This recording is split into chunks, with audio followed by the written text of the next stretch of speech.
Good morning, everyone. Let's try that again. I just realized I changed my scene on the OBS, and then there was no microphone. And I was like, "What's going on?" And then I remembered I was messing around with trying to use my camera microphone, so I must have changed some settings. Anyways, happy Monday. Welcome to the Euro Trade on TopstepTV. If you're here for the first time, my name is Marcus D, aka Deeyana Angelo. I have been trading for 18 years. 13 years out of that I've been trading as a prop trader for various prop firms, mainly specializing in commodities futures, which means I'm going to be focusing more on precious metals, energy markets, not so much equities, unless at some point we get DAX, which is what I do prefer to trade during these hours. With that said, let's have a little overview of what copper has been doing overnight. Copper is at a very interesting spot on the weekly chart. Most of this profit was from Friday, because anytime there's a holiday day, they basically smush the 2 days because there's no settlement, right? So they just smush both of the days in one, which annoys the hell out of me, but it is how most firms and platforms operate, and it is also a CME thing. So yeah, I did a little Frankie fake out reversal on copper earlier while I was getting ready. Why? Because we hit this put support area as well as the ADR low. Now, whenever we have already exhausted the average range, which is a quantitative extreme for the day, there's a pretty good chance that that level is going to hold throughout the day. So if we ever get a test of 5.0, then that might be a long. Having said that, as I'm watching price action, this is all starting super slow. So I'm probably going to be chilling out until later in the day to see whether maybe COMEX can bring some more action. Right now it's in a range, and apart from scalps, there is no swing opportunities here. But yeah, if we manage to hold 5 evens, then yeah, that could be a long. If put support breaks down, then we are probably looking at a single direction day down, which would match what we can see on the weekly chart. And again, who's we? Who's we? The wizards. Here is what we have on the weekly chart. Let me maybe focus in on that and get rid of the intraday levels.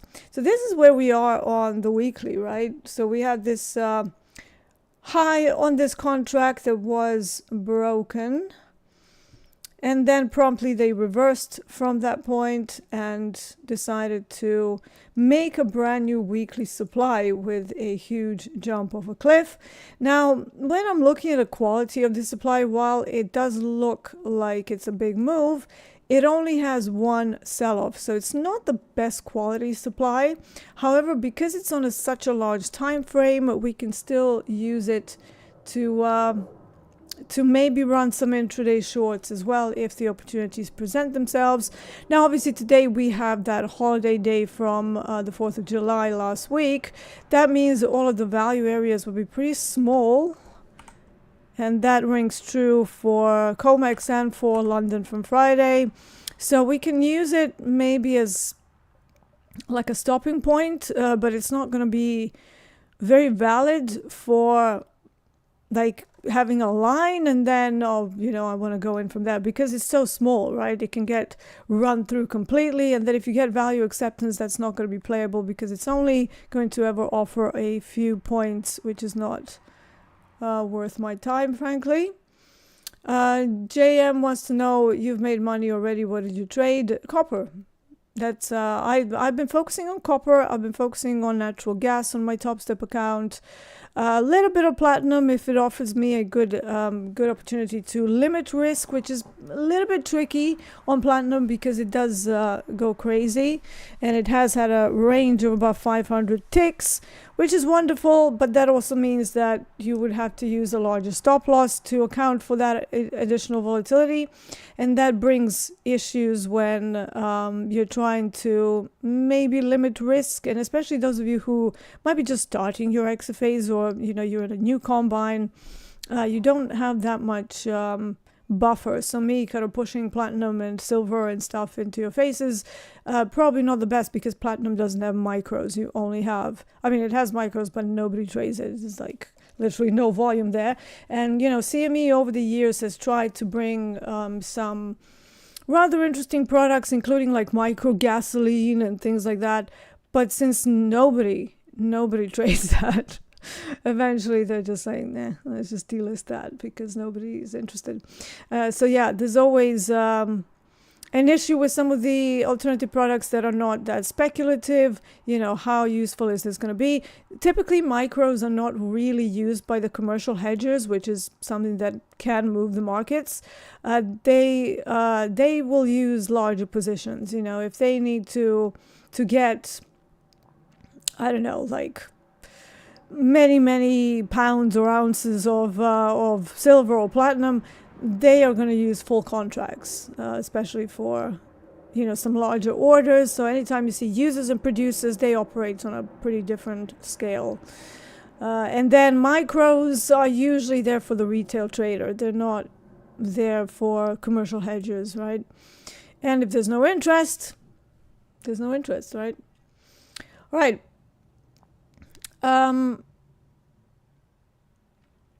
Since you're the most TS Darth Buddha, since you're the most English TS host, does that make you the Topstep queen? I don't think so.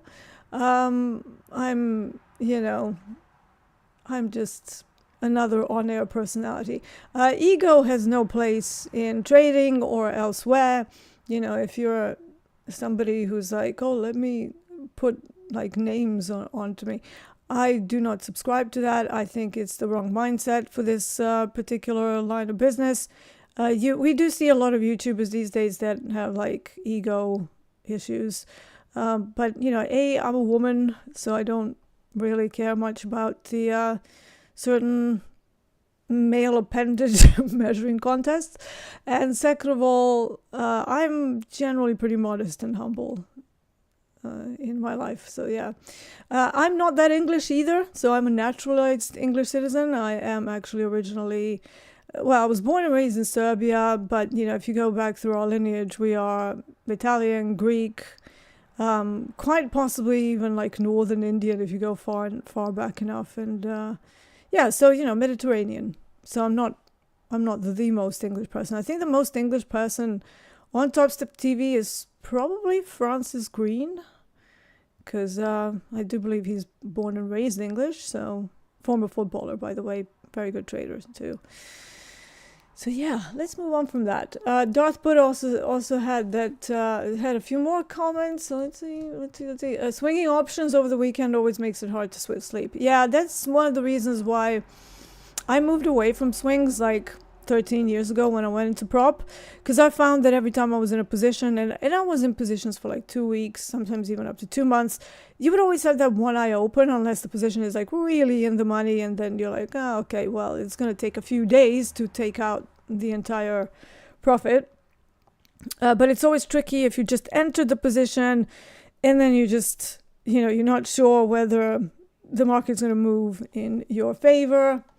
So it all just becomes very stressful. And, you know, intraday is just much easier for me on that side. You know, swings can be beautiful, you know, but there is also a case to be made if you're doing swings and intraday. Are you mixing up the setups because you're being guided by what you see on the larger time frames? Or if you're, you know, trying to, let's say, do an intraday trade, but you're like, oh, but that clashes with the with the big picture. You have to ask yourself, is it late enough in the day? Did the move to the run up or run down to the intraday level, was that significant enough to actually warrant a counter trend move? And is it dangerous to, you know, run a counter trend swing from a swing extreme in the opposite direction? So, you know, all of those are questions that pose huge strategy problems for many kind of more novice traders, but also somebody, you know, who's been trading for a long time. You might find that you've never defined swings versus intraday. So defining those through like flow diagrams or something that can visualize both setups and both playbooks or several playbooks in your mind pretty clearly, then you will have some very clear conditions where you can just go, okay, that's a yes, that's a no. Why is my Galaxy Watch going crazy? I don't know. Oh, activity levels. Oh, go away. Is there a way to switch that off? Activity levels. You've set activity levels for the day. Do you want to reach them today? I do not, actually. I feel a bit sleepy. Europe having issues with wind power. I don't know. We're in the UK. Technically, we are geographically sort of Europe, but Brexit, right? So the UK derives only about 15% of its power from nuclear power plants. So I'm sure it's a bit of a mix. But I don't know. We've had like a heat wave even over here. And I think there's going to be another one this week. So that always brings not much wind, not much rain, and that tends to be a little bit unusual. So obviously it will pose some issues for the infrastructure. But so far we're not having any problems with with wind power in the UK, I don't think. Because we have some pretty strong winds here, if there are any. In fact, every time there's like gale winds, people are like, oh, be careful, you know. And we've had a few casualties, but most of the time it's a matter of a few branches falling off. Maybe a fence comes down or something. You know, especially where I used to live in London, you know, you have a lot of buildings that are shielded. Over here, it's a lot more open because I am in Surrey now, so it might be a little bit trickier. But we haven't seen too many problems, so hopefully that's not too difficult. Stefan wants to know, is it possible to disable this leaderboard stuff? I have no idea. That is new. So I have been,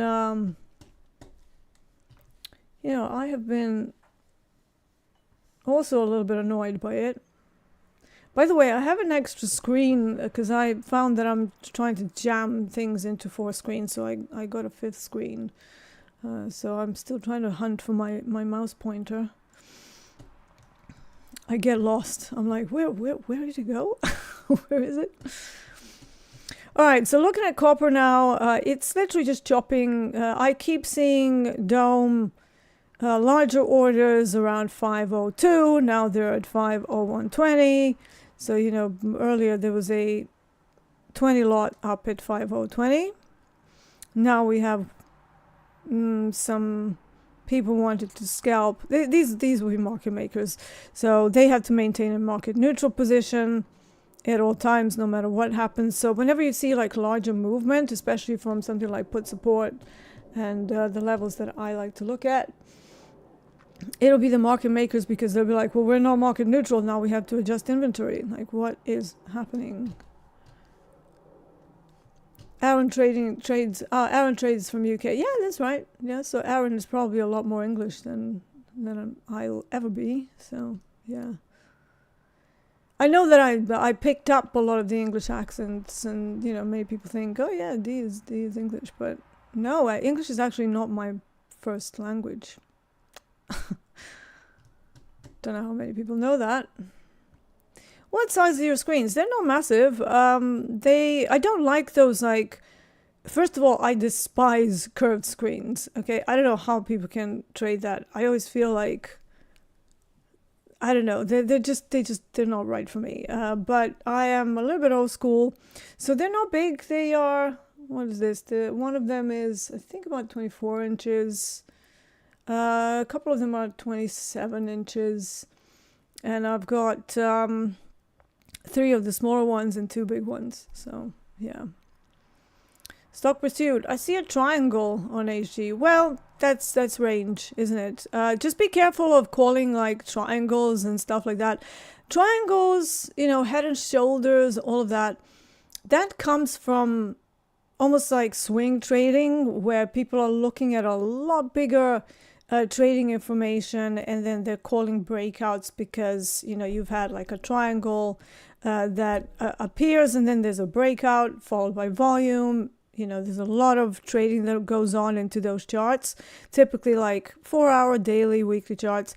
That would be more relevant. But when you have intraday, we have to take in the out of hours versus active hours, so regular trading versus inactive hours. Right now, London Metal Exchange is closed. They only start trading at 11:40 my time. For reference, now it's 9:48 a.m.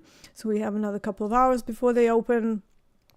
And yeah, there's just nothing, you know, to drive this. We are in some of doldrums as well, so the moves might be smoother if there's moves, especially in copper. However, don't get engaged in like breakouts, because summer typically is better to trade a range until it's broken, right? For me, this is not enough of a range. I mean, we're only sitting at about 42 ticks overall on copper, and that's very low for copper. Like ideally, if I'm gonna, you know, actively trade breakouts and stuff, I first and foremost want to see initial balance size of at least 50 to 60 ticks, and then also to see initiation through volume, through, you know, a whole bunch of stuff. Right now I'm not seeing anything. We had a little, you know, shakeout, stop round, liquidity grab, however you want to call it, right before London opened, and then since then they're just chopping in range. So until there's some life in there, please don't get caught up in trying to look for breakout trades, because that's how people lose accounts. Summertime can be a difficult time to maintain things, and if you're not particularly good at breakouts, you know, if you're not particularly good at ranges, this time of the year would be a perfect time to actually try and practice that more. So that's an idea. Drops trade. Swing trading to me is 1 to 6 months. I would call them more position trading, because swing trading generally is just defined as multi-day swings. But yeah, different strategies might call swings 6 months. To me, that would be close to position trading, holding something for like, you know, 3 months up to 3 to 5 years, you know, maybe even longer. But yeah, anytime it's like a multi-month thing, I would classify that more as position trading, personally. At Maram says, today I went short on the NQ and we'll try to hold it all day. Now, I don't have NQ on my my live, simply because I don't really trade that, and it's already pretty expensive. Getting 3 different exchanges, COMEX, NYMEX, and CBOE. Good morning.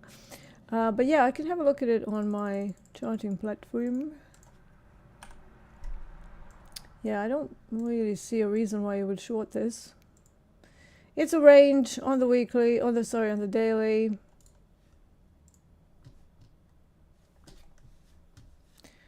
What's happened here?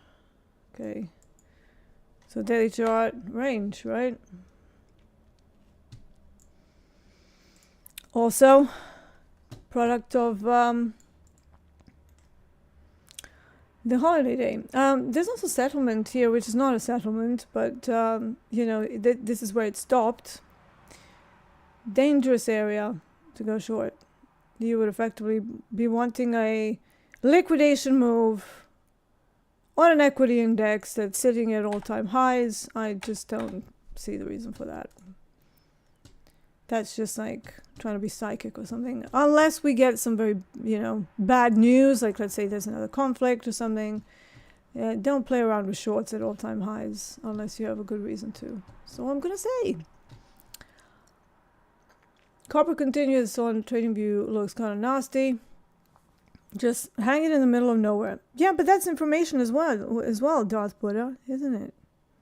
Right? So we can say that, you know, looking nasty. What does that mean? It usually means that it looks a bit rangy.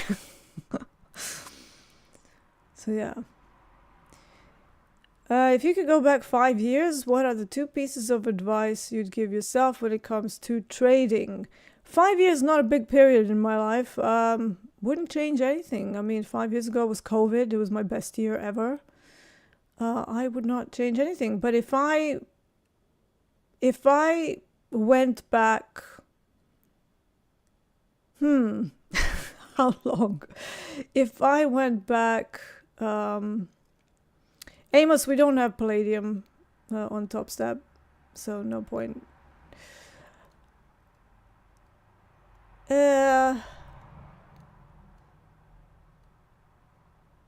What was I gonna say? Oh yeah. If I could go back 5 years, let's go back 13 years when I started as a prop trader, because that's then I learned some things, and I would suggest things to myself. So first of all, I was already a pretty decent swing trader. I had made a 6-figure amount before I even went into prop trading with my own money. Started very, very low. Had some ups and downs, obviously, but mainly upside over the 5 years that I did that. And then I went into prop trading because I was like, okay, I want to make this into a career, and I would like to, be a prop trader. That would be amazing. So I went through the volume order flow course that they were teaching us in the company that I went to do the apprenticeship in, and they also did like a whole bunch of fundamentals and everything. It was sort of like doing the fundamental part of the series 3. Like that's basically what they were doing, just to kind of set your knowledge and your whole experience as a trader in the right way. And then they obviously stuck to some technicals. Then they were like, okay, here's a simulated account. Why don't you try doing that? And I already had something that worked partially, especially for swing trading. But I found that my way of trading brought a negative risk reward for intraday. Why? Because I didn't have enough time to get the targets that I was after. The targets would happen, but they would kind of happen when I wasn't in trades. They would either happen for London, or they would happen during Asia, or they would happen, during the initial balance or something. Like there was always like a problem, and I was like, how can I, like, what am I doing wrong here, man? And one piece of advice that I would give to myself is to start scaling stops to the volatility of the product that you derive from intraday data. What does that mean? It means taking something like ATR. Now I have my own way. I use ADR and ASR, which are kind of my concepts, and I use them both as levels, but also to scale my stops. However, if you ever watched Coach Paul on At the Buzzer with Coach Jay, he has a way of scaling his stops by looking at a 5-minute chart and then using 2 times ATR. That's a pretty good way to do it. Like I said, I have my own way that looks at multi-days volatility, and then I take a certain number, a portion of that, to adjust my stops to the current volatility of the product. So that would be step 1. Why? Because what I was doing before, I wasn't doing the volatility adjusted stops, and therefore I ended up with struggling for the first sort of month or so before I figured it out. And again, it was a colleague who was like, well, why don't you like scale your stops? And I was like, I don't know how. So he told me how to do that. And this is the benefit of prop firms. You get colleagues that have different kind of knowledge than you, and you can sort of gather their experience, ask them stuff, and then smoosh all of that into your own experience and make it work for you. The whole point of Topstep TV is to bring you that sort of a fly on the wall with some entertainment. And I would actually argue that the way Topstep TV is, it's exactly how it used to be in prop firms. There will be a lot of jokers. There will be a lot of big characters. And, whoever was whoever was in the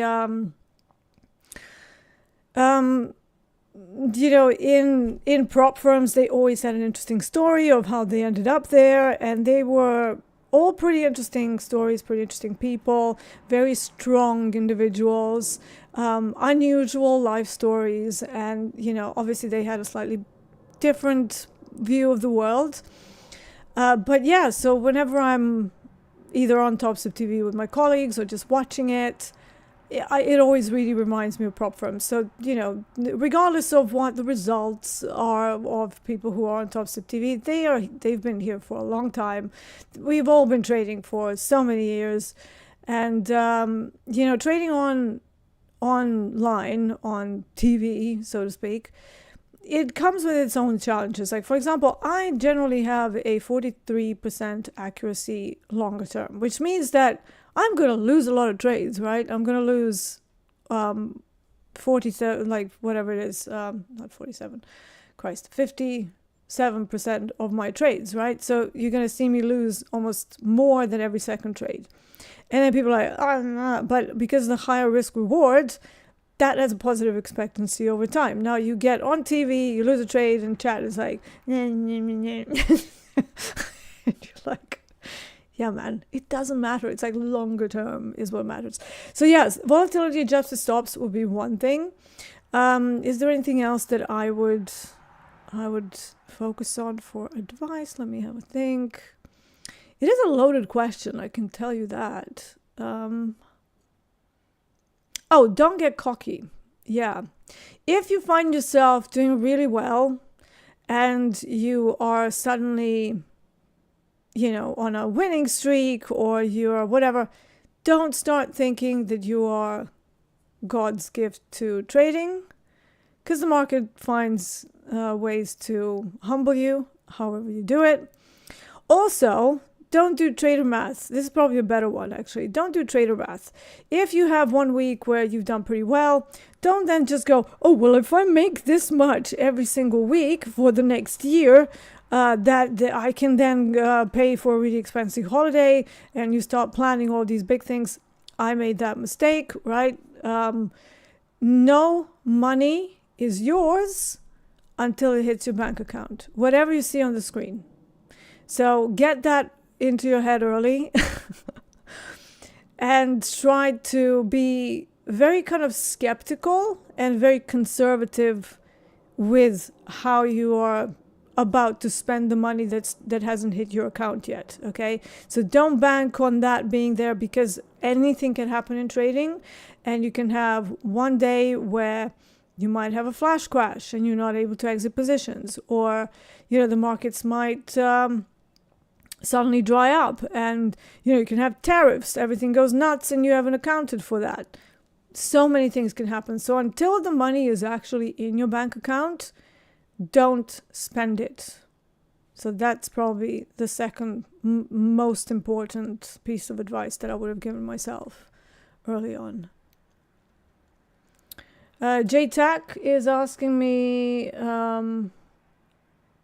what are the indicators I'm currently using on Topstep X? So here's the thing, I'm a bit old school, right? And when I started, we were actually first given CQG on the live side. I'm talking 13 years ago.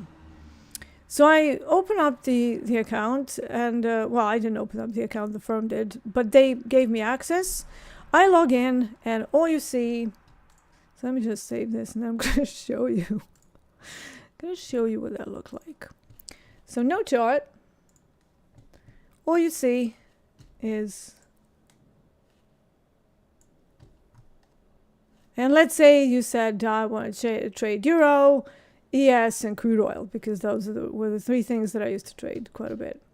I don't have an ES data, so maybe we can change that to YM just for a bit of, don't know if I even have 6E. I probably don't. But let's do crude oil. So there you go. So I open up CQG. That's all you see. And I was like, what? It's like, where's the chart? Like, what is going on? And they're like, no, that's what you get. Like, this is CQG. So it's just like an execution platform. And I was like, okay, so how do you get charts? And they're like, oh, there'll be like $500 per product per month. And I'm like, I'm sorry?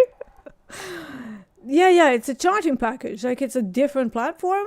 It's also CQG, but it's their charting platform. And I'm like, okay, so what? You have to pay extra for that. So I thought to myself, well, F that, right? So I already had my Forex charts, and even though they weren't futures, I sort of accounted for the difference between cash and futures price and just looked at patterns. So I maintained my old charting platform, which I kind of stuck with all of these years, and because it was the largest retail trading platform in UK and Europe back then, I decided to stick with that. And now we're kind of thinking of making our indicators for other platforms as well, but this is what it looked like, guys. This is what you would get. You would get paid for the data, same amount, so it was like 120 roughly for, maybe it was a little bit cheaper back then, but yeah, per data, per exchange.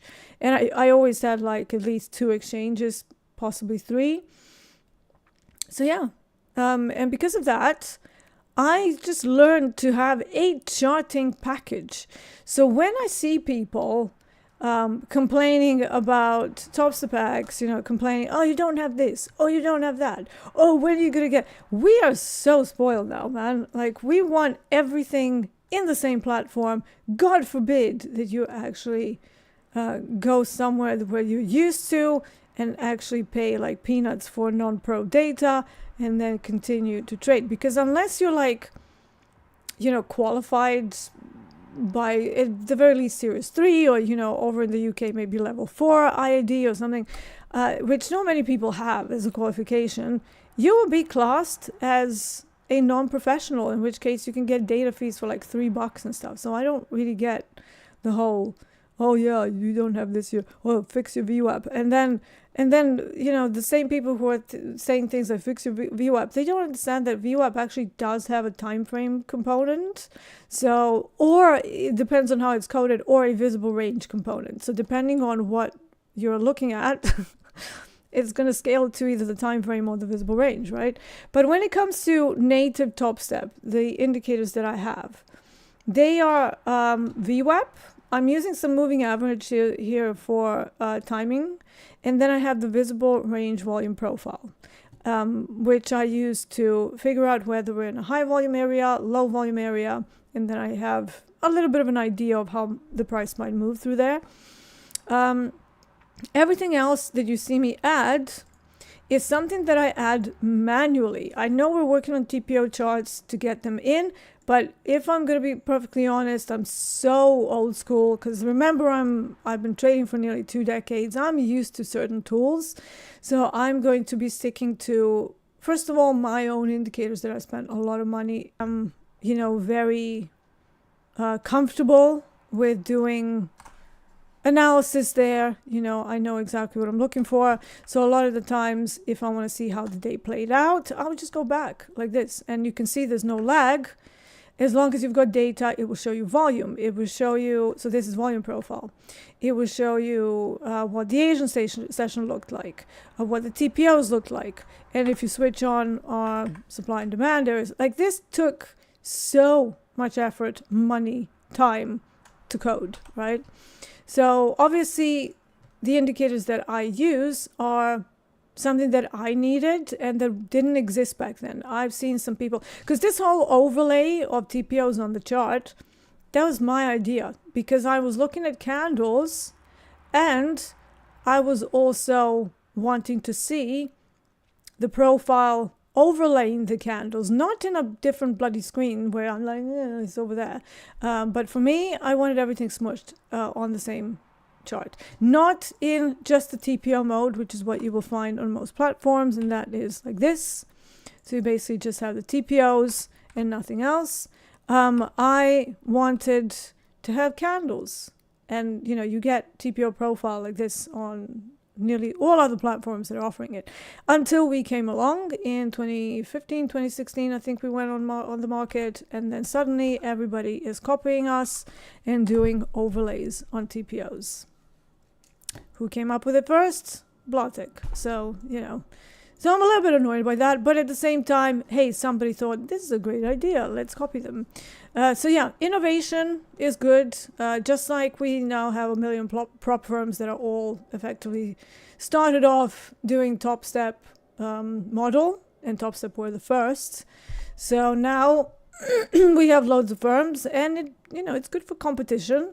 But obviously, those of us who came up with things first, maybe we wish that there was some way to protect an idea or something. But now ADR and ASR are also somewhat my concepts, because you have ATR that is always used across just like the previous 9 candles, but I use it through multi-day sessions, and I even use it through the regular trading hours, and I use them as levels, right? And they are dynamically calculated. They're not static measures. Whenever I see people on TradingView trying to emulate what we've done, they have the wrong levels, because what they're doing is a completely different calculation. Again, we have some proprietary things that we've done, and nobody has the back test on the chart.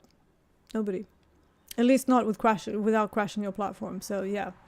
But yeah, we're going to try and get some of this stuff over into, other platforms. And now that Topstep X has API access, that gives us an opportunity to maybe do C# on the back end, and then just kind of push objects and stuff onto the chart, and through the API commands. So we'll see. The future is bright. I'm excited. So we'll see. But yeah, when it comes to actual Topstep indicators, I only use really a couple. I'm using Topstep X mainly as an execution platform. I'm also using it for the dome, because I actually really love the way they've done the dome. It's probably one of the most, the cleanest domes that I've ever seen. Every other dome, like even if you look at it on Bookmap, or you look at it on, CQG, or even Bloomberg looks a little bit clunky, to be honest. So yeah, to me, I really love the dome, because I can clearly see if there is an irregularity, an imbalance in the prices. They've done that really, really well. It is a clean platform, but to me, it will be more just like a timing platform. I have my timing tools on here, and I have the little visible range volume profile where I track how the VPOC is doing on a very low time frame, right? All of the levels that you see otherwise are manually drawn. So I spend about 15-20 minutes each morning plotting them out. So contrary to popular belief, my face takes about 5 minutes, and then I spend 15-20 minutes plotting levels, because that's what matters, right? So yeah, hopefully that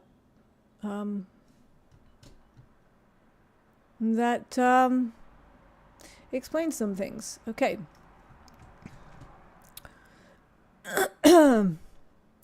At Maram? No, I'm married, so that's never happening. Okay. Ramzo says, hi Deeyana, you say you've been trading for 18 years, but you look so much younger to me. Can we know how old you are? That's not a secret, man. I will be 45 in December, so I'm 44 now. I was born in 1980, so despite looking like a kid, which I'm very grateful for, don't get me wrong, yeah, I'm not young. And let me just give you an idea of how this works. So when I briefly went to work for an IT recruitment company to learn how to do recruitment better, and then I ended up having my own little IT recruitment firm as well. But here's the thing. At the time, I was probably about, I don't know, let's say 38, and looked even younger than I am now. So I probably looked like, I don't know, early 20s, really, and I was still into bodybuilding, so I was pretty skinny. All of that added to the youthful look. And then my then boss, Ricky, he goes, yeah, I hired somebody new, by the way. She'll be starting on Monday. And I said, oh, well, tell us more. She said, I don't know. She's like old. And I said, really? How old is she? I don't know, like 39. And I was like, literally 30. 30. And I was like, what are you trying to say, man? Like, I'm 30. And he goes, you don't count. It's like, how do I not count? It's like, we're the same age. And I have the same thing. Now, don't get me wrong, camera and the lights forgives a lot. Right now, you know, if you see me in real life, I probably look a little older than I do, but I would still probably look mid-30s rather than mid-40s. So very grateful for that. And I didn't start trading young, right? I traded when I was already kind of pushing 27, 28. So, yeah, I only went into prop when I was 32, 33. So take that as you will. Granny D over here. Right, let's see. NDB says, Morning D, thank you for your lovely views. Do you see support at silver levels as well currently? Today I haven't actually looked at silver. I'm losing my pointer again, but we can quickly just have a look at what's happening there. Recently, silver has been following gold a lot. Just check what bloody contract we're in. Yeah. Okay.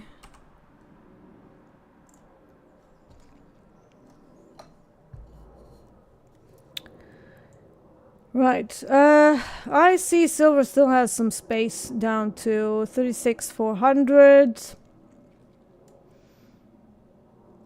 And the big sort of reversal points and where it turned around closer to 37.30. So those would be like my two main areas to look at. And let's have a look at what that looks like on a large time frame. So again, starting from a weekly chart. Last time I looked at silver, it was still pretty bullish, but a little bit range bound, yet more bullish than gold to me. And actually, because I'm not in any active positions, let's just compare the two correlated products on the same time frame. Let me just get rid of this. Yeah, so you see what I mean? They're correlated, but like same but different. And this is why. So both are in a range. Let's get the crosshair going here. Both are in a range, and both have bearish candle, bullish candle, bearish candle, bullish candle, but you know, different. Then very bullish, not so bullish. So this to me would probably mean, actually, let me have a look at the correlation.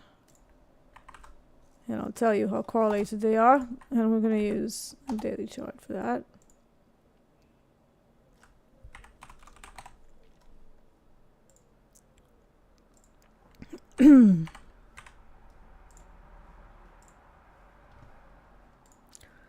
Yeah, so they're only about 40% correlated right now. Which is not, you know, not quite enough to go, oh yeah, I'm going to have the same position on gold as I do on silver. Because to me, gold actually looks more kind of distributey. So unless we get a huge pop back up and take out this new high, I would still say this is very range bound. Whereas silver for me is pretty bullish. You know, I would probably look for a test of this low and then try and find a put support, or even like a call formal like calls and stuff. If you go above them, they can act as new resistance. But yeah, 36.28, 36.30 would be a pretty decent area there. Which kind of matches what we see on, strangely how this works, right? Matches what we have in the options today, 36.40.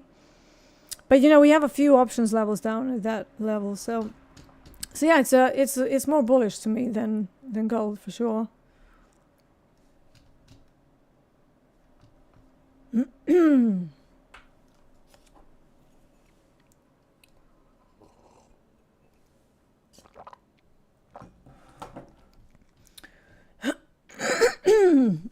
All right, let's have a look at Maram saying, do you always use the fixed V profile indicator or the mobile one too? How do you drag the moving one? So here's the thing. I use the fixed 4-week profile on my other charting platform, and that just moves with the week, right? The visible volume range, should I maybe go into... Let me go into the keep losing my pointer. Let me go into my sim mode because I want to show you how that works. So, and we can maybe have a look at YM or something. Let's see where the YM is moving.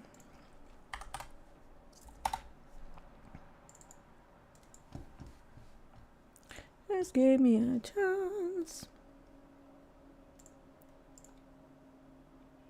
I'm just setting up stuff and reloading levels. Alright, YM.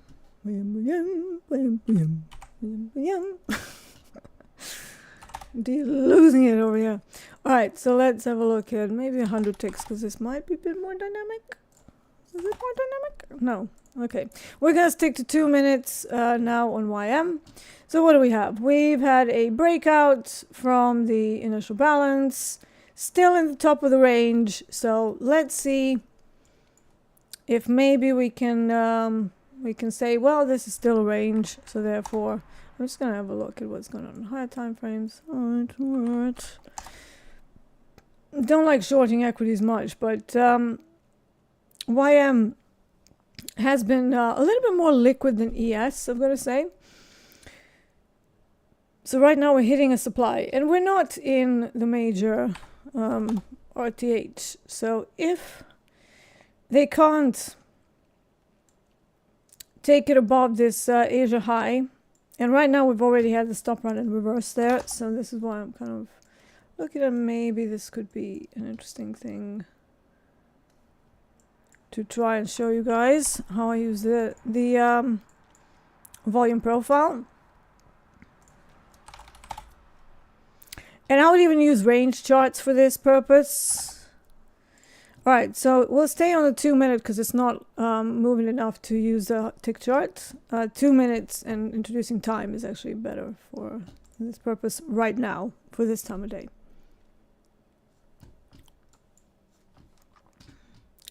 So let's have a look. What am I looking for? So if you look over here, the visible volume profile that is currently looking at just this chunk, it's telling me that the middle is 45.011, and that has not changed, right? It's just standing there. Once we hit some of these highs, if we go back up to over 43.035, we could see a quick increase in volume, in which case two things will happen. We will probably catch up with this ribbon up here and give me an opportunity to have something like this. This was a pretty good drop and a starting point for shorts. And then once, if it goes into, not once, but let's say if it goes into profits, you can then start going short and looking at the low time frame volume POC for further movement down. But it's going to track what's going on with volume and with price movement, right? So it's not magic. So you still need to have a good idea of what to do with it. But, you know, if I'm busy, if I'm talking to you guys, you know, remember every time we're streaming, especially those of us who have our own shows, you know, there's a lot of stuff happening. We have, you know, moderators that are dragging out questions. We have to, you know, keep an eye on the chat, keep an eye on whether the screens are being shared correctly. If we have guests, you know, we have to make sure that the stream is running correctly, that everything's framed correctly. And this is why a lot of the times when you see top steppers who are employees, they're like, oh, we can't trade because we're busy doing X, Y, and Z. They use a different thing, which is very complex, and they have, you know, thousands of graphics and assets that they need to run, and a whole bunch of stuff they need to keep track of. So it is very difficult doing both. But volume profile is a more visual representation of what's going on. So even if I'm talking, if in the corner of my eye I can see it moving, I'll be like, ooh, okay, did I miss anything? And then I will try to determine whether the volume profile is moving against my position or in favor of my position. And it's just like a bigger visual cue for myself. It's just something that I find works for me. It doesn't mean it's going to work for you. But yeah, if you find some value in it, check it out. Don't do it on a combine, just, spend some time in practice mode and see whether it will help you. If it doesn't help you, chuck it out the door, out the window. Don't need it. Just because some of us are using a tool doesn't mean that everybody else should be using it. So, yeah. But the fixed volume profile from a 4-week chart, that is, excuse me, that is a slightly different thing. And while I use VPOC on a low time frame to tell me what's going on with the price intraday, the 4-week profile I use completely different. So here is an example of that. For now, I know that we have some big volume nodes up at 511.45. Then we are now sitting in a very thin volume node, which may cause a reversal in the first try. But then once you build a little bit more volume, I would expect that to bleed through it. However, the next high volume node is for 94.60. And then we have a big boy with probably VPOC as well at 486.71. So we are right now potentially in a swing situation. Intraday, obviously, we get a lot of ups and downs, but generally it's, it's one of those things where I like white charts as well. Many of you don't, so this is why I'm, I stick to Topstep X, especially here. And then, my charts, I do use them when I do my own live streams on my channel, which is usually Tuesdays. It depends on the hour, but it's like 9 or 10 TS 9 or 10 CT, Central Time. The time zones in the morning do not work for me. How many days do you average your volume stops? Formula. It really depends. Like normally it's 10, so just 2 weeks worth. If we have something that is making the price just jump out one day, like for example, I had this issue on crude oil, where one day it goes 300 ticks, another day it's 90, then 90, then 90, then 100, then another day of 200. I then want to smooth it out, so I will use like 2 months worth, so I'll use like 40, just to get like an overall number without the outlier days that are skewing the data. So, or outlier days that are not as relevant in a larger sample size in that case. So it's very it's very case dependent. But most of the time, 10 days. I think 14 is a little bit too long, because if you get a day where suddenly, like let's say volatility increases due to like tariffs or something, and then you have 3 days of high volatility, most of the time if you're on 14 days, it's going to take a number of days before it actually shows up. And yeah. So yeah, let's see. But yeah, generally 10. Let me just catch up on the chat. Soybeans good during the summer. I've never traded soybeans, or maybe placed like one contract, one trade in all of the time. I'm sure they're a great product to trade, because I know a lot of soybean traders, especially since the Chicago days. But I think I have enough on my plate with like right now I'm tracking like six different. So let's see: DAX, copper, platinum. I track gold as well. I don't trade it all that often. Sometimes, like I have actually traded it in the last 2 weeks. RBOB, again, case by case basis. Crude oil, YM. Yeah, so about natural gas, 7. I have 7 things that I'm tracking. Not every day actively. I'll be doing like usually on Sundays I do like a random overview, bird's eye view. It's like what looks good, what's at a swing extreme, and then I will focus on about 3. If that changes throughout the week, let's say platinum goes a bit dead, and I'm like, okay, platinum doesn't look that great anymore. Let's have a look at gold, and then I was like, oh, okay, gold looks a bit better, and then I will shift to that. By the same token, if DAX starts to suck during the summer, I will probably move away from equities altogether. Maybe I won't trade DAX for the summer. at all. Maybe copper starts to suck, and then I'll just be like, okay, I don't want to trade, the morning session. Maybe I'll just focus on the afternoon. So in that case, you will see me not really do much on these sessions, and maybe switch to combines, because obviously I don't want to put a dent in my my own live account for no reason, because I have to do a stream, but there's nothing moving. So why don't we kind of do the losses in the combines and leave the good good parts of the day for the live. I'm not always going to be on the stream when I'm doing my live trading, because obviously that's not the point. Let me just switch back to live for a second. Oh no, I was trying to show you how no, let's not switch to live, because I was trying to show you the YM. I just remembered. Guys, it's Monday. I'm still I'm a night owl, so in the morning sometimes I lose track of thought. Can you get autistic in your old age? Is that a thing?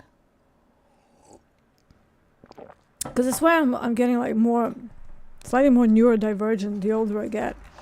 Or is that maybe just dementia? Granny D. Yeah, maybe it's just my brain aging and memory not really functioning. All right, so look at this VPOC, right? So we're still at 45.11, still no movement. But if it gets to 45.036 and we're still not moving the VPOC, that would make me think this is a range, right? So on a very kind of small micro level. So I would be thinking, well, maybe we can get a scalp from the top of the range, because if you look at how all of this is, even if I scale out a bit, that VPOC still stays within a tick. So they're definitely building a range in and around here.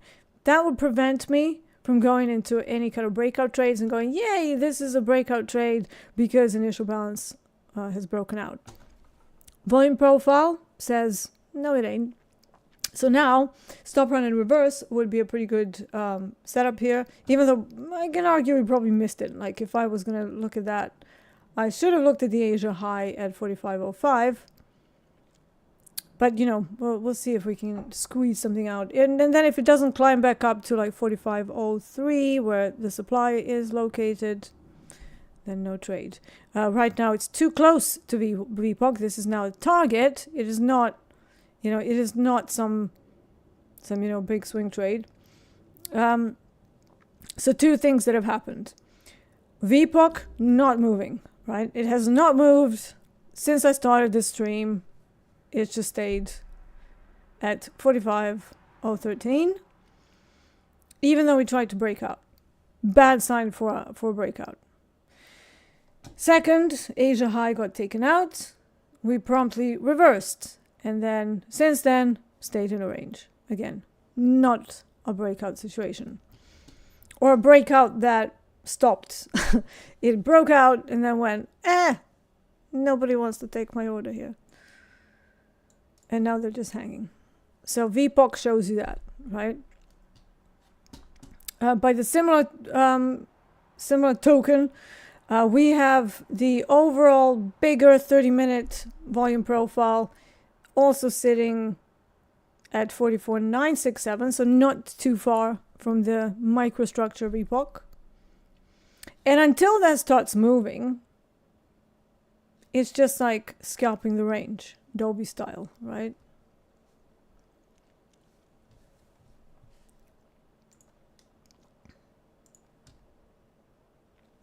Yeah, nice cat.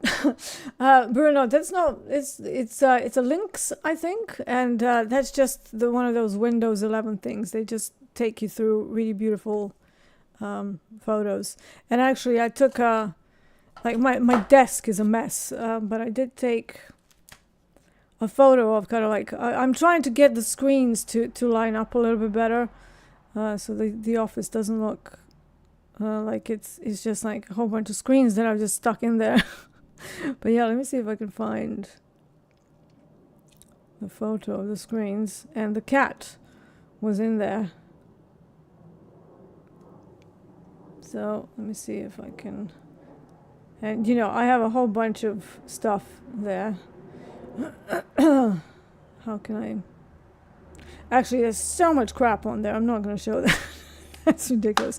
Like I have makeup, I have a vape, I have like stuff. No, so we're not. But basically, that cat, the one that you can see, it is on all of the screens. So when I set up the screen, there was this lynx just staring at me from 5 different screens. I'll try and post it on my Twitter. And by the way, you can find my Twitter right below this video. Topstep have kindly put my socials underneath, which is very kind. All right, still nothing. So we're still hanging around the same level. Yeah, this is a quiet day, guys. I mean, everything, whenever I'm looking at something, I'm like, where are you guys? Oh yeah, Bruno says, yes, I know. Okay. But yeah, I thought it was quite a pretty looking animal. And you guys know me, I'm animal obsessed, so.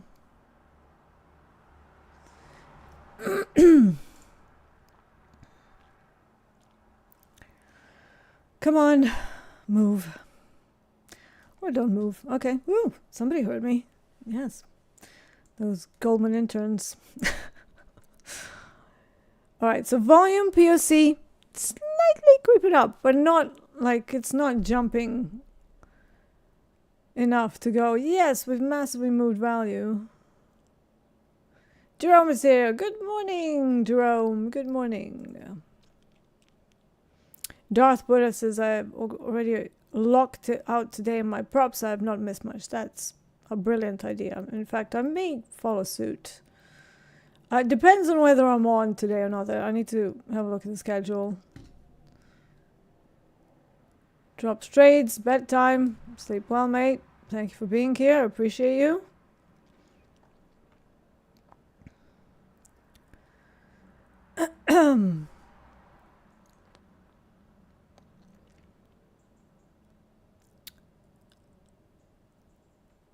All right. Oh, thank you, Bruno. Thank you. Bruno has put all my socials there. That's very kind. Thank you. Deeyana, have you gone over GC? I just glazed over. Just glazed over, literally. But haven't done too much analysis because it looked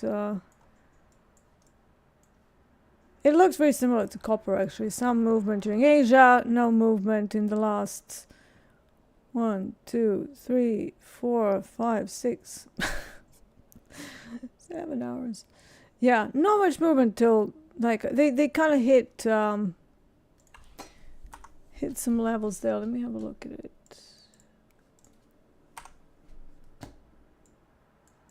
Yeah, I mean the VWAP is very flat on GC. And do we have any levels? D with her little sound effects. Yeah, so 3300 is where put support is. Kind of matches my ADR low as well. 3305 and 3300 is the London session average. That is very likely today. So 3305 to 3300. But they've not, like it's all in a range, right? So I'm not seeing much. Also, we have multiple GEX levels if we hit 3325. So all of that is just like vom factor. But yeah, like I said, I already did a little scalp on HG. You saw that on my live earlier. All right, so this is getting up to that level. So now we're going to see what they want to do with it. And notice VPOC still not quite moving. So remember, volume is a component of visible range volume profile on TSX, and as it is everywhere. That's why it's called volume profile, not TPO profile. But yeah, if this doesn't move up to like up these areas and starts creating more interest, we're probably going to be right back down. And this is the point where I would look at bookmap. I don't have bookmap open right now because I forgot. And again, since I already did my little trade, I totally didn't think, oh yeah, I need to find a new setup. I was like, ah, yeah, stop, run, and reverse. That was it.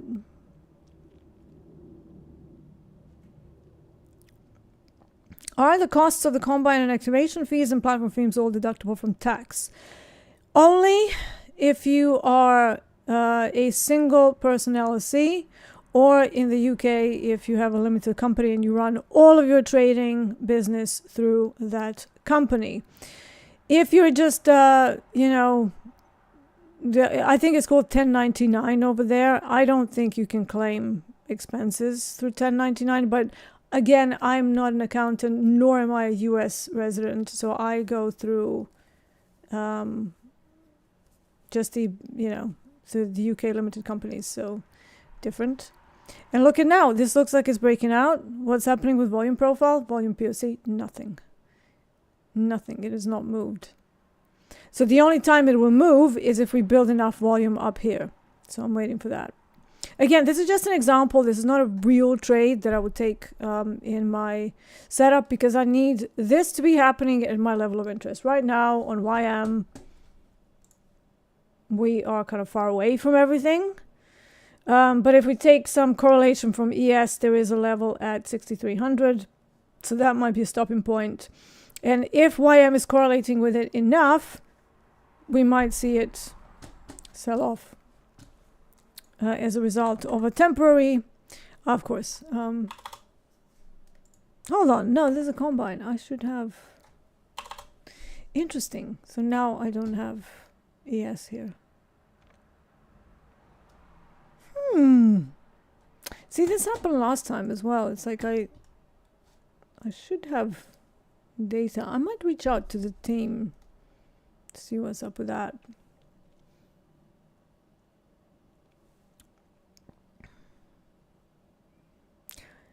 And again, pushing, volume, nothing. Is it going to change now? Come on. But we're definitely getting to a point of that Asia high. So we'll see how they behave. If they run out of juice, then that reversal and then scalp down to 45.013 where VPOC is, that would be your little scalpy scalp.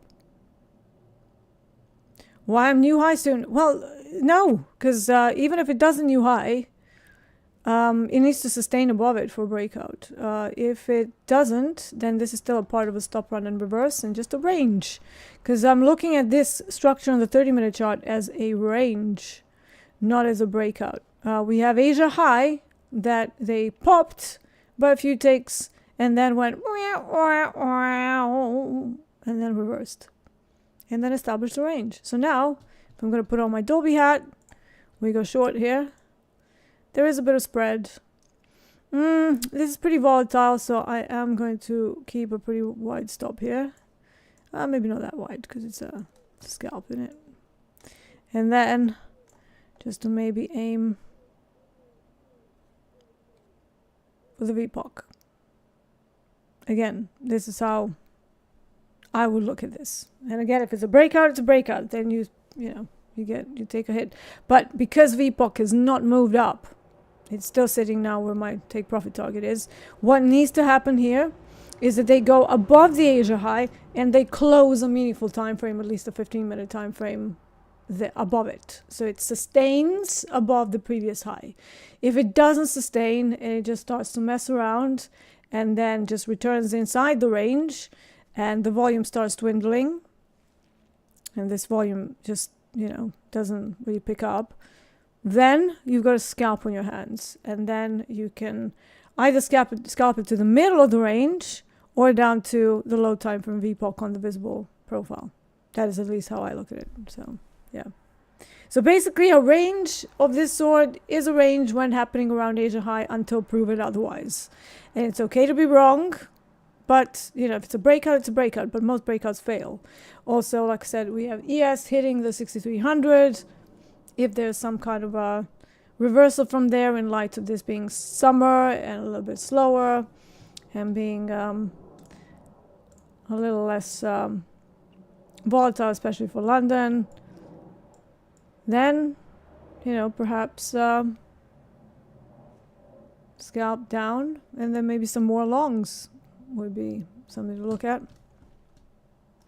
And again, what is my invalidation? If VPOC moves up. If VPOC moves up, that's my early exit. Because I'm like, don't want to be in.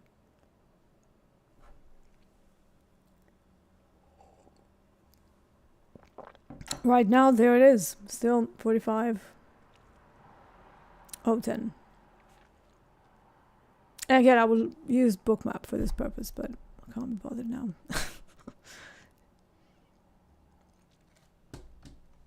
I did say I wanted to have a look at Asia High. So here it is. Let's just mark that and make it, let's make it very solid. And white. So say Asia High.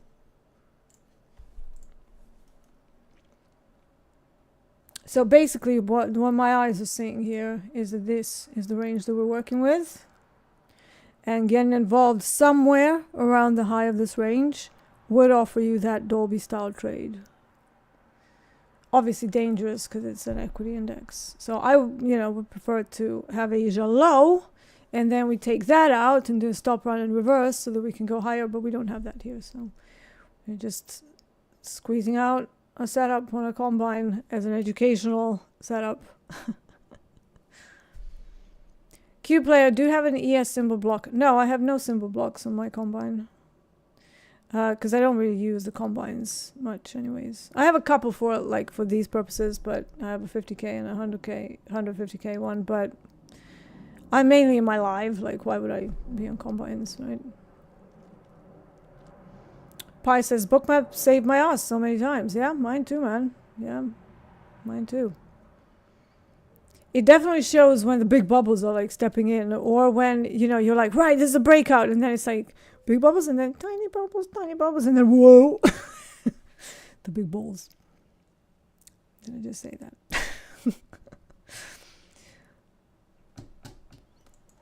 Bookmap balls. Yeah. Do you have cats or only dogs? I don't think cats would survive very well with my calipoms. I only have 8 dogs. They were not brought up with cats. They're not particularly fond of other animals. They bark at squirrels. They bark at cows outside because we have a farm field right out here. And yeah.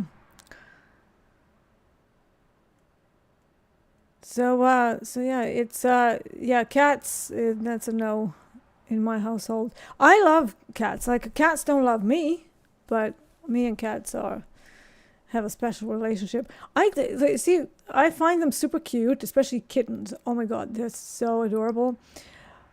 But with cats, like, why is it that they're like, you're petting them and everything's fine, you're cuddling, we're having a moment, everything's great. And then they have enough, and with dogs, they just move away from you. Cats turn around, they go, and then they bite you and scratch. And so I'm like, if you don't want to be petted, just go away. Like, you don't have to hurt me. Like, what the hell, man? What kind of a, psycho behavior is that? So from that point of view, me and cats are not very keen on each other.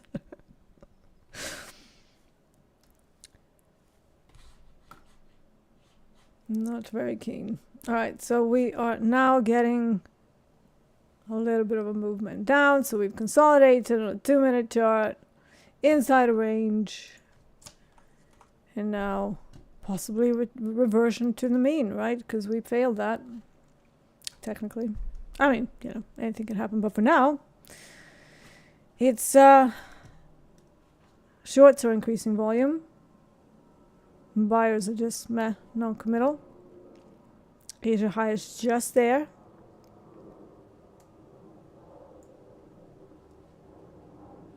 We'll see what happens.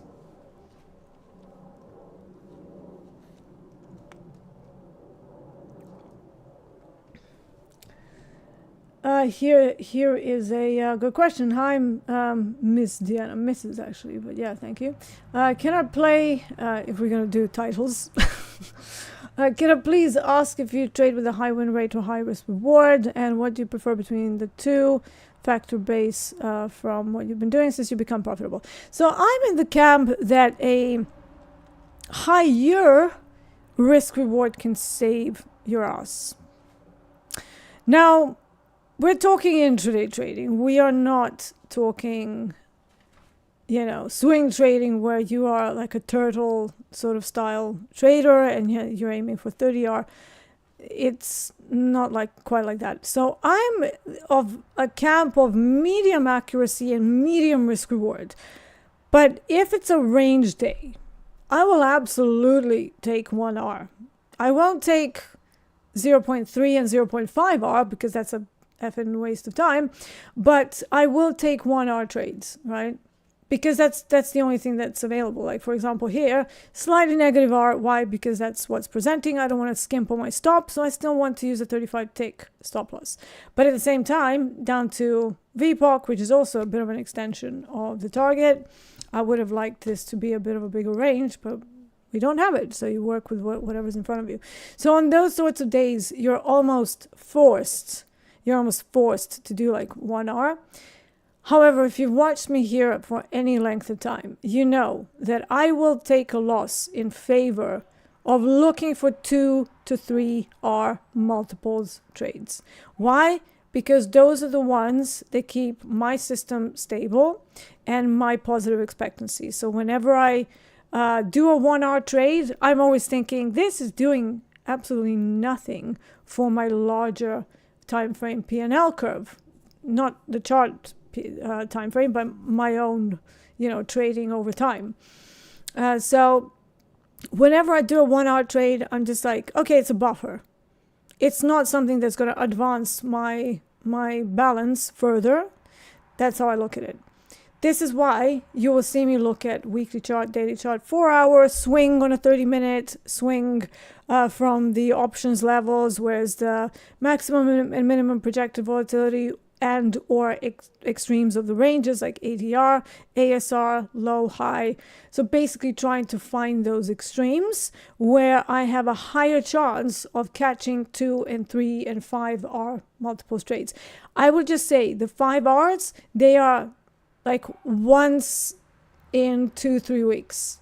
Don't go looking for 5-hour trades every day. That is not how you do intraday. For intraday, I will probably stick to 1.5 to 2-hour multiples as a default. Why 1.5? Because 1.3 is like the bare minimum that you would need to remain profitable over time. Okay?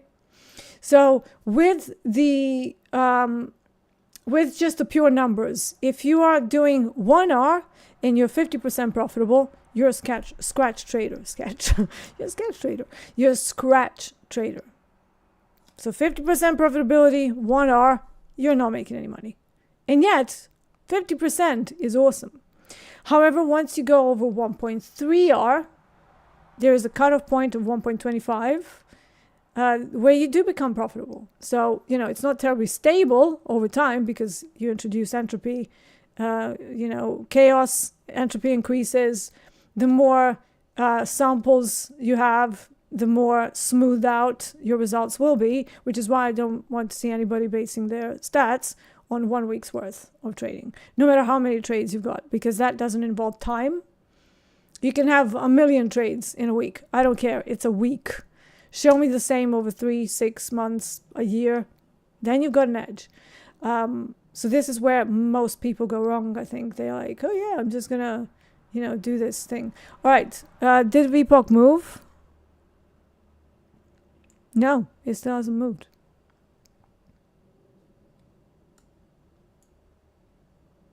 Still hasn't moved.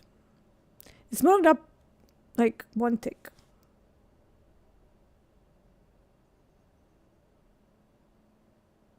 Now, is this a breakout? Might be.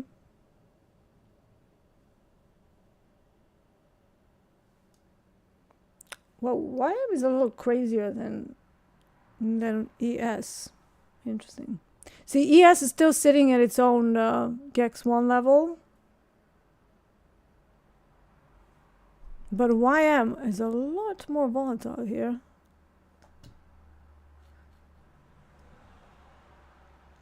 Let's see if they sustain above Asia high.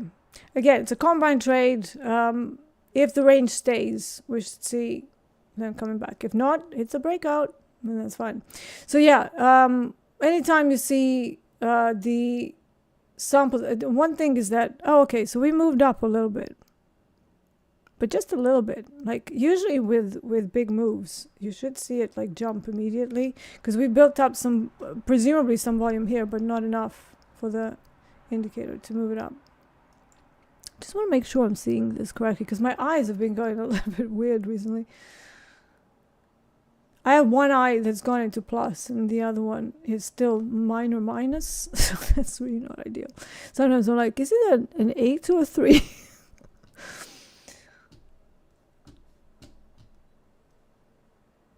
Okay, it's a breakout. Let's close it. Now, look at this. It's possible that I may have needed a larger stop to kind of absorb whatever's going on here. But look at volume POC. It's still not moving. It's still not moving. It's still saying that the volume point of control is still down here. So I'm kind of doubting this whole momentum move. Because all of that, it should have moved it up, but it hasn't. So therefore, just gonna wait. Again, combined trade. Just and I said it before. Shorts on equities always dodgy. So usually the Frankie fake out that I did on copper and what this was works best in London Open. It doesn't. It kind of breaks down the probabilities the longer you go.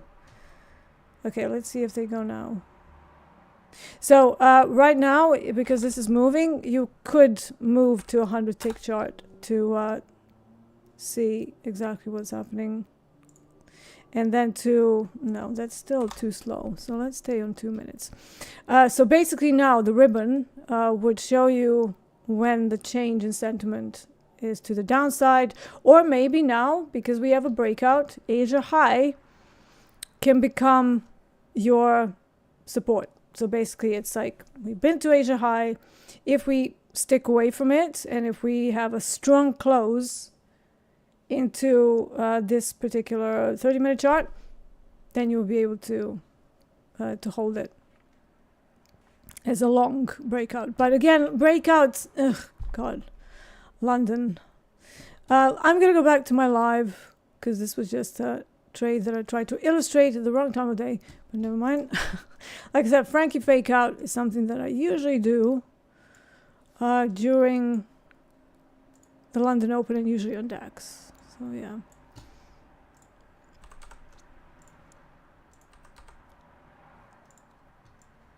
Oh, copper's moved as well. Interesting. This looks a bit newsy to me.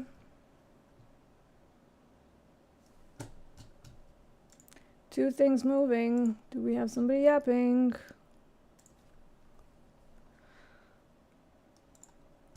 This is headline risk, very likely. So let's have a look.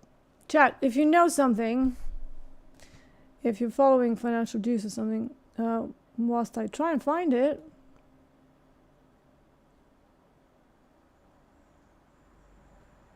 There it is.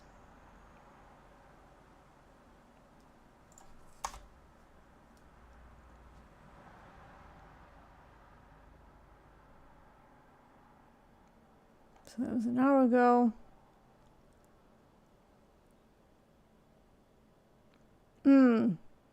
U.S. Special Envoy Thomas Barrack in a trip to Beirut.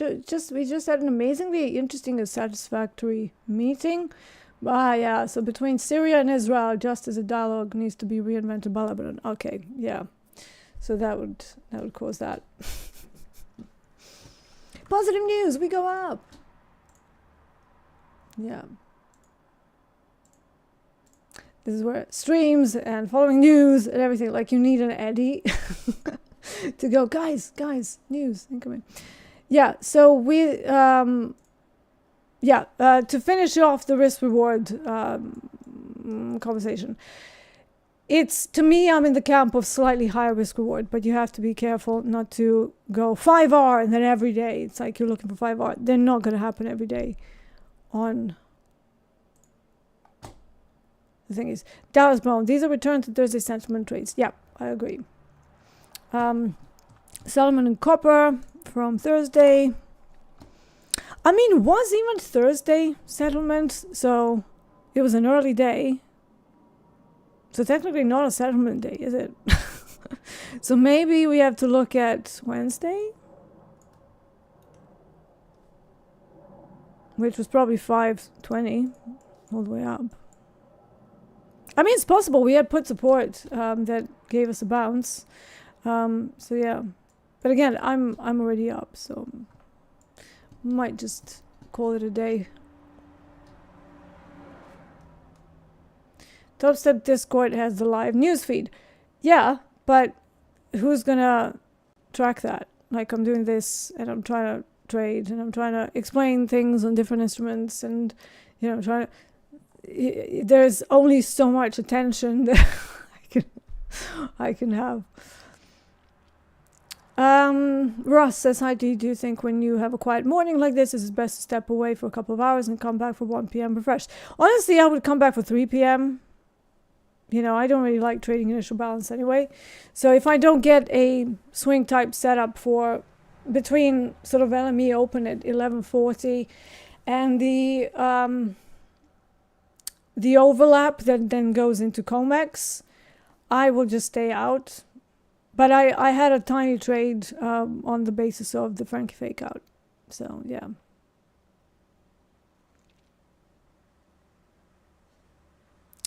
Thursday settled, but Friday didn't. Oh, okay, thanks, Dallas Bone. So it would be Thursday settlement. Okay, cool. Thanks for that. 5/14/20. It's kind of where, somewhere around there. That would be settlement. So yeah. It is possible to go look for the maximum of Asia turnaround. I don't know what that means, but if you're talking about intra-session fading, that is a thing, yeah. You would get Asia going all the way down, and then London either continues it, but most of the times will reverse it, and that goes for everything.